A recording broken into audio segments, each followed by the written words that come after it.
રાતે મોડા સુધી વ્લોગ એડિટ કર્યો હતો એટલે સવારે ઉઠવામાં થઈ ગયું બહુ મોડું, એટલે મારે જવાનું હતું દિયોદર ને ભણો અને ભાઈ સ્ટેશન સુધી મને મૂકવા આવતા હતા. શું મામા તમે આખો દાડો બસ ફોન લઈને વિડિયો ઉતાર કરો છો? ચોક તો બંધ કરો. એમ તો મામા તમારા કરતા તો હું રૂપાળો છું ને. પાસે અમારા ગામનું મહાદેવનું મંદિર. કોમેન્ટમાં હર હર મહાદેવ લખતા જાજો.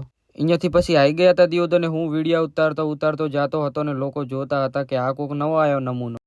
વિડીયો સારા બનાવો છો, અમને લેજો વિડીયોમાં. દુકાનનો શટર બીજે ખોલીને પછી યાદ આવ્યું કે આજ તો ભાઈ ઓફિસની સાફ સફાઈનો કરવાનો વારો હતો. મૂડ નતું તોય પણ સાફ સફાઈ કરવી જ પડી. પછી ભાઈ હિન્દી ગીતો લગાવીને આપણે ભાઈ સાફ સફાઈનું કામકાજ ચાલુ કરી દીધું. તમે પણ થોડુંક હિન્દી ગીત સાંભળી લો.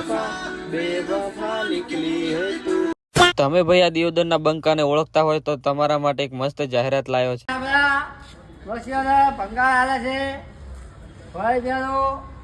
એક હોલ લાવવાનો છે.